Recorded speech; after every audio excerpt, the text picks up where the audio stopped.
Tay? Nalagpasan to ni Tatay Earl.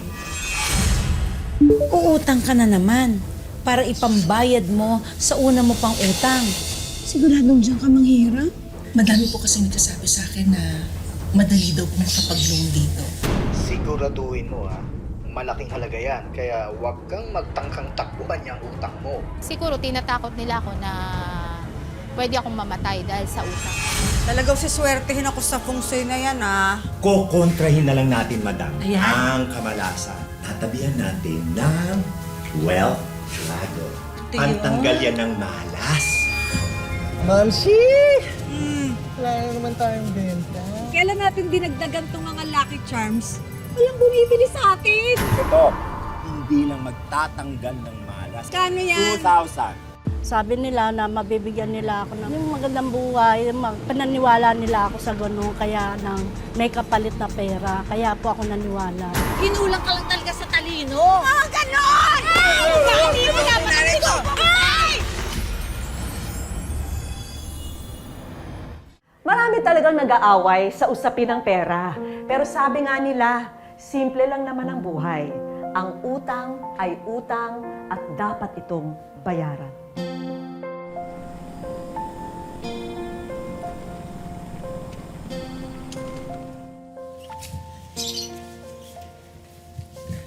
Tay, Anak, ano po? eksakto ang dating mo. Kaya na tayo.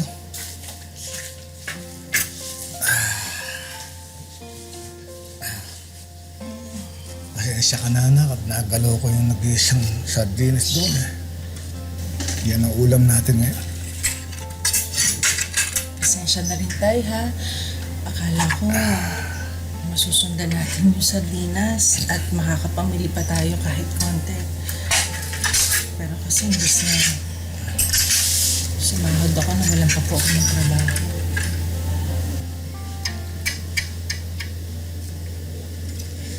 Kung may magagawa lang sana ako, anak. Ay naman. Di ba po, bawal nga sa inyo mapagod dahil dyan sa hika nyo, kaya hindi kayo nagtatrabaho. Ako na po ang bahala. Ako ang tatay mo. Dapat ako ang kumakayod para sa atin sa dalawa. Kaso, hindi pwede. Dahil dito sa sakit ko. Huwag yun na po isipin yan tayo. Ang importante, ako na po ang bahala, pero uunahin po natin yung pagpapacheck up nyo. Saan ka naman kukuha, anak? Tay, dito po sa online lending app. Tay, kasi madami po kasi nagsasabi sa akin na madali daw po makapag-loan dito. Tay, lahat po gagawin ko para po sa inyo kahit po mangutang pa ako. Hindi ba delikado yan, anak? Paano kung di mo sila mabayaran sa oras?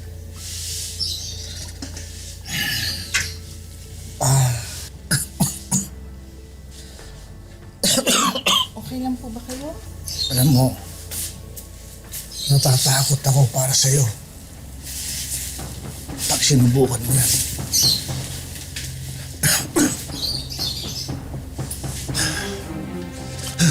Tay? Tay? Tay? Bakit po? Tay? Tay? Tay, ano nararamdaman niyo, Tay? Tay! Kapit bahay, tulong mo! Tulungan niyo kami! Sensya ka na, Mare, ha? Sa totoo lang, may pera lang ako, hindi ka magdadalawang salita. Kaya lang alam mo na, nawalan din ako ng trabaho eh.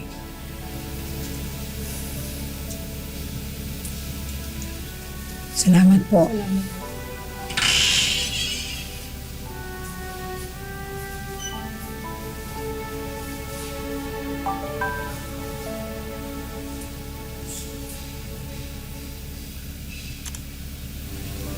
Sandali lang ba?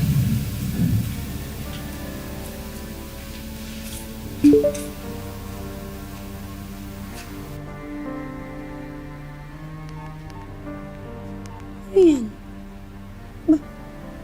Siguradong diyan ka manghihirap? Ayaw din to ni tatay eh, pero wala na ako magagawa. Hindi ko hayaan mamatay ang tatay ko.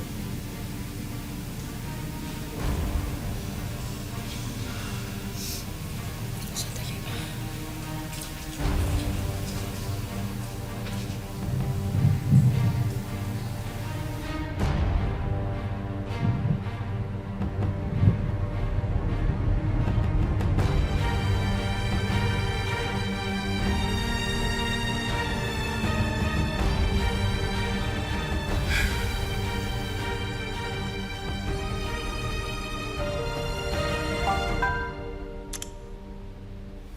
Mare, loan approved. Ilang linggo na rin ako nung hindi nakakatulog. So naramdaman ko talaga yung pananakot sa buhay ko. Ay, laki-laki mo mang utang, hindi ka naman marunong magbayad, ha? Mabuti na lang, wala na si Mang Earl! Hindi mo magpunta daw pa dito ang tatay ko! Dito!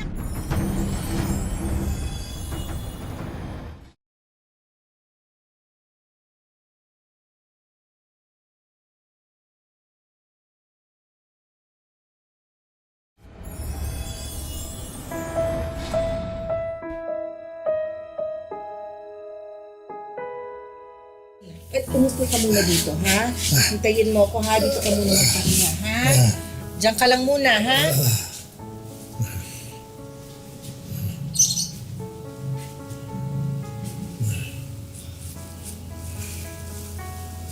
Paano na nga yung utang mo sa online lending?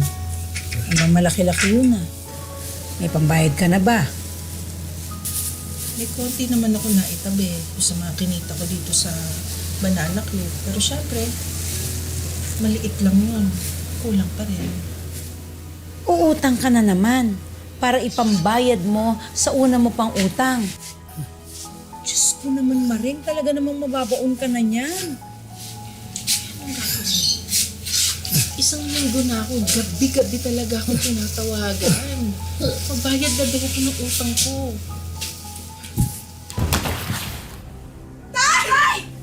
Tatay Earl! Tay! Hoy, Tatay Earl! Tatay Earl! Tatay Earl! Gising! Tatay Earl! Dali! Humingi ka ng tulong! Tulong! Tay! Gising ka! Gising! Tay, sorry ah. Hindi ko man lang nadugtungan yung buhay mo.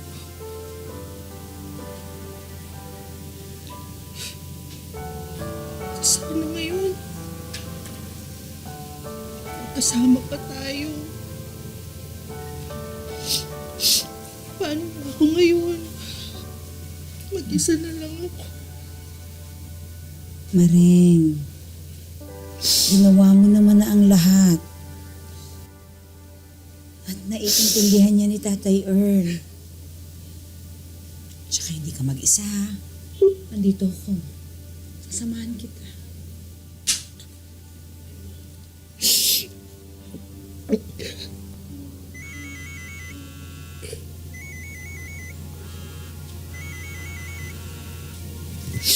Oh.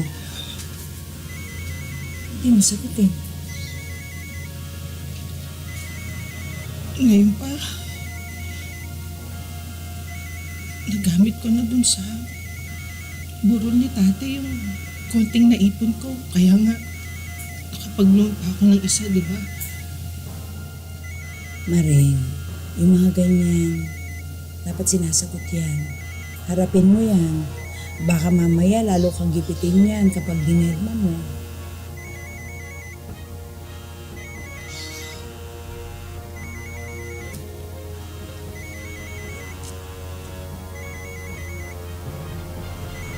Hello? Ano ba? Magbabayad ka pa ba? Lakas ng loob mong mangutang pero hindi ka marunong magbayad? Magbabayad naman po ako.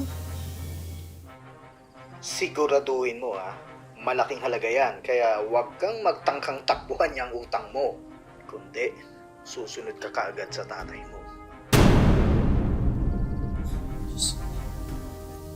Grabe naman yan. syempre natatakot na ako na hindi na ako lumalabas. Parang ilang linggo na rin ako nung hindi nakakatulog kasi nga hindi ako nakakabayad sa mga utang. So naramdaman ko talaga yung pananakot sa buhay ko. Banana Q! Turon! Banana Q kayo dyan! Hoy, Karen! Akala ko ba magkumare tayo, ha? Bakit mo ako winawalang yan, ha? Hindi lang kita pinautang, bastos ka na, ha? Hindi ko alam yung sinasabi mo. Talaga? Hindi mo alam ang sinasabi ko. Eh bakit tawag ng tawag sa akin yung pinag-utangan mo? At sinasabi niya sa akin, ako daw ang sisingilin niya pag hindi ka nagbayad! Oo, nangutang ako.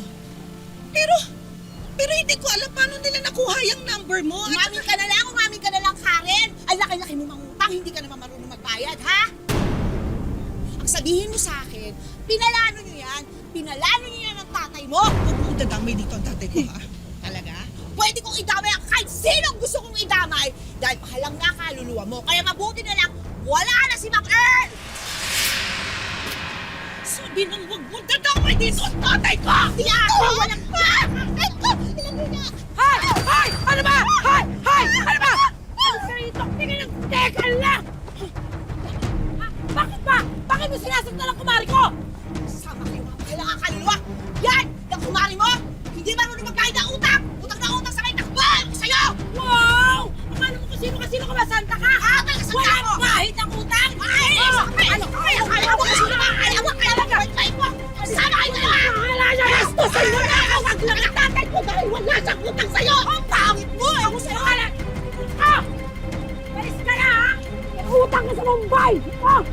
Alam ko yan! Okay ka lang? Ha?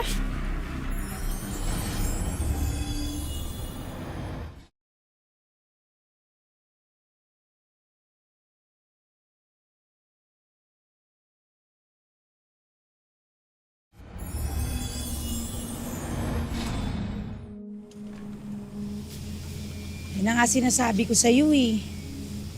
Paano yan ngayon? Dalawa na nang haharas sa'yo. Ito nga, gabi-gabi nang nanakot. Kita mo naman, dinagdagan ko ng mga paninda ko para kahit papano kumita ng konti. Pero wala pa rin. Sino ba naman taong gustong hindi makabayad ng utang? Mare, teka. Paano kaya kung magtago ka muna? Magpakalayo-layo ka muna habang iniipon mo yung pambayad mo sa utang. Pag-isipan mo. Oh, pili lang kayo ha. Oh, mura lang po yan. Ate, pag nagutom ka, may pananakyo rito. At saka, ang gaganda ng sombrero, oh. Oh, diba? Bagay yan sa'yo. Oo. Ito pa sa taas, ha? Kaya po ba si Miss Karen Garcia? Ay, bakit ho? Para raw po sa inyo. Pinadeliver lang. Pasensya na po, wala rin kami kinalaman dyan. Mare. Ay, ano yan? Ha? Hoy! Hoy! Hoy, hindi ko tatanggapin to! Hindi akin to! Ay, kuya! Wow! Sana all! May ataol! Ba pa rin talagang kilig no pag pinadalan ka ng ganyan?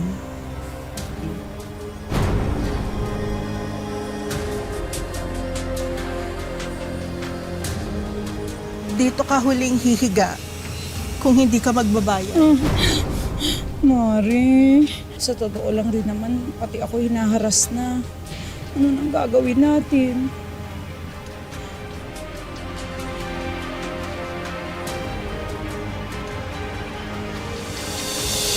Mamsi! Wala na naman tayong benta. Kailan natin dinagdagan tong mga Lucky Charms? Walang bumibili sa atin! Pinagsama-sama nyo silang lahat. Eh di mag-uumpogan yung mga enerhiya niyan. Ito, hindi lang magtatanggal ng malas. Kano yan? 2,000. Kinulang ka lang talaga sa talino! Ah, ganon! Ay! Ay!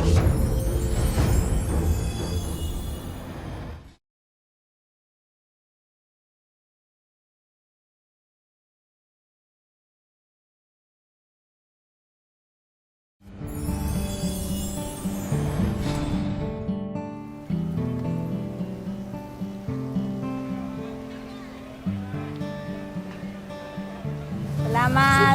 Balik ulit ha. Ay, ikaw, anong gusto mo? Chicken feet na lang, 3 kilo. Okay, 3 kilo. Gusto mo sila lang may tindahan. Di man lang makashare ng customer. Dapat sa mga yan, kinakarne. Eh, kayo kasi, para kayong lagi may regla. Hoy, kung dudututin mo lang yung manok ko at hindi ka bibili, umalis ka na lang, no? Che, kung ganyan kayo, talagang wala kayong magiging customer. Sabi mo na! Halagay 100. Mayos niyo! Opo. Talagang saswertehin ako sa feng shui na yan, ah. Naman, talagang mahusay na feng shui expert tong si Mr. Yo. Kung swerte yung tindahan ninyo, lalong babongga yun. Ako nga, di ba, nalulugi yung tindahan ko nung una. Pero sinuwerte ako nung nagpa-feng shui ako sa kanya. Pero hindi kami naniniwala sa swerte-swerte na yan. Sa sipag at tiyaga pwede pa. Pero sa swerte, sorry ha. Sorry ha. Hoy!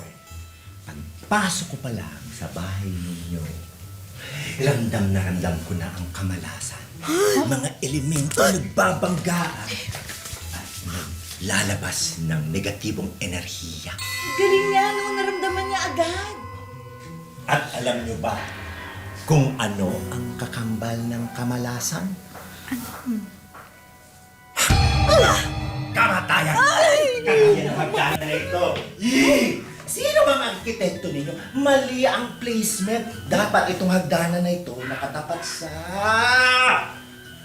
southeast. Ha?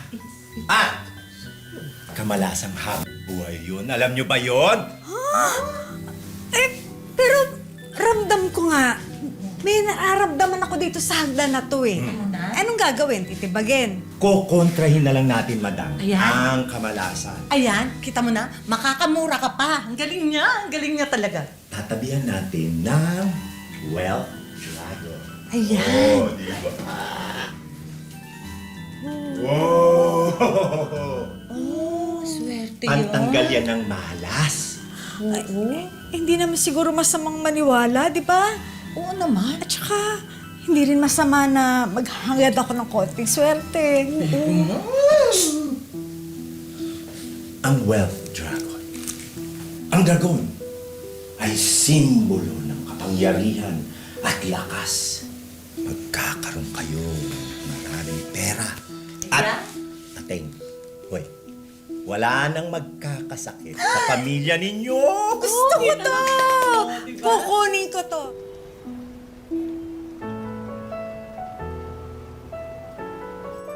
Uy, ako naman. Isang kilo na tirante yun. Kanina pa ako nandito. Kasi siya, Mamsi. Sige po. O, di ba? Lakas ng benta. Dahil sa feng shui. Alam mo, tama nga, no? Lumakas ang benta natin dahil sa kanilang mga lucky charm. Nga, Mamsi. Sana nga magtuloy-tuloy na eh. Dito meron din, oh. Yan.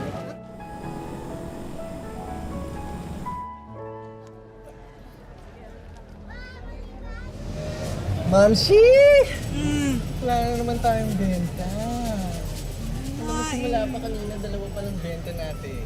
Bakit ganon? Kung kailan natin dinagdagan tong mga lucky charms, walang bumibili sa atin. Lalo tayong nawalan ng mga suki. Eh, kailangan ko ng pambayad ng kuryente. Hi! Mr. Yo! Buti na padaan kayo. Halika. Bakit parang hindi tumatalab tong mga to?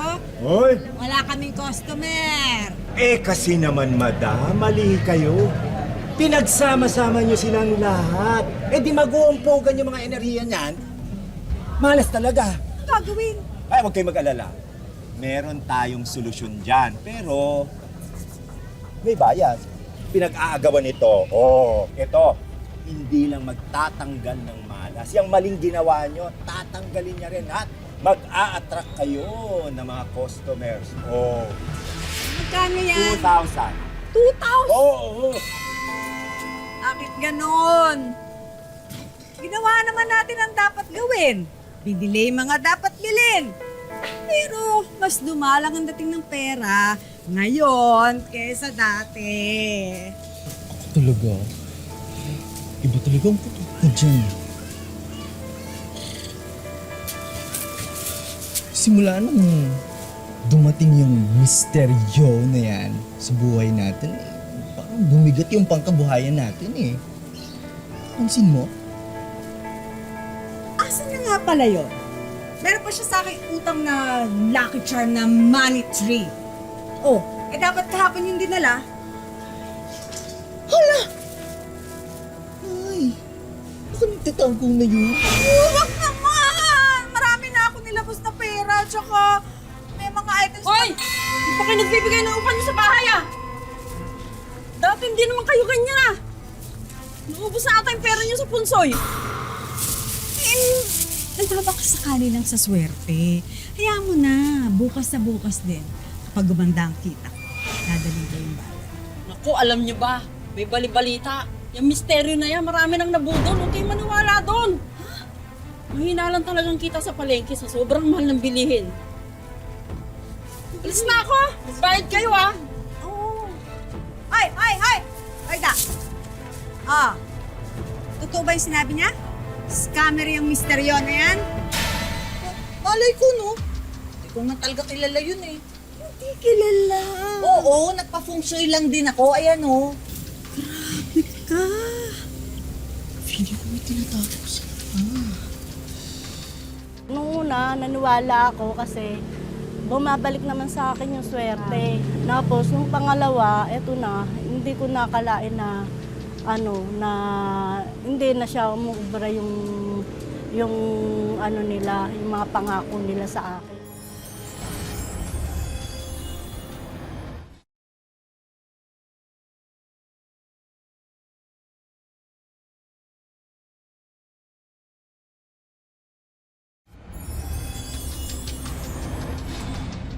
Liwanag, 30 mil to ha.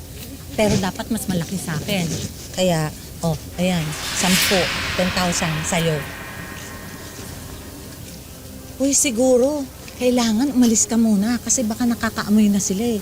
Hindi nila dapat malaman na magkasabwat tayo. Madam, dagdagan mo naman to. Ang hirap kumbinsihin yung mag-inang yun, lalo na yung Randy, pal. Ay! Scammer ka talaga! Huh? Ka! Ako, Teresa kasi naman bobo ka eh. Hindi ka naman talaga malas. Kinulang ka lang talaga sa talino. Ganon! Magsama kayo ng pusoy! Ay! Hoy! Ako, napag-utusan lang. Siya yung manloloko. Alik!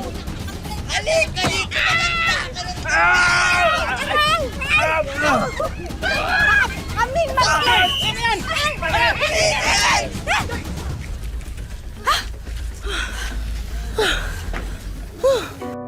Nagsisimula muli sa buhay sina Karen at Teresa para makabawi sa mga kinaharap nilang problema. Sa ngayon po, nagbabagong buhay na yung hindi na ako nangungutang, pero binabayaran ko pa rin yung ibang mga utang ko. Masasabi na hindi pa rin ako nakakabangon, pero sinusubukan ko lahat para makabayad sa utang. Paunti-unti, naghahanap buhay uli ako kahit konti. Kaya yun lang kung naging nagtitinda-tinda na lang po ako uli. Wala namang ibang hinangad ang dalawa, kundi ang kapakanan ng kanilang pamilya. Kaya sila napasubo sa mga bagay na siyang naging ugat ng kanilang problema. Yun nga, nagipit ako dahil na ospital yung tatay ko. Tapos pagdating ng ilang buwan, namatay din yung tatay ko. Kaya nagkat na patong-patong yung pangangailangan ko sa pera. Yun po ang natutunan ko, huwag basta maniniwala sa kapwa natin na lalo na hindi naman natin kakilala. Para matulungan at mabigyan ng tamang gabay sina Karen at Teresa sa aspetong pinansyal, inilapit namin sila sa isang financial advisor. Dapat yung lending app should be the last resort, no? Kasi napakataas ng interest niyan and known sila sa pangaharas ng mga kliyente nila sa pagbabayad ng utang. So pwedeng lumapit muna sa mga kaibigan at sa mga kamag-anak.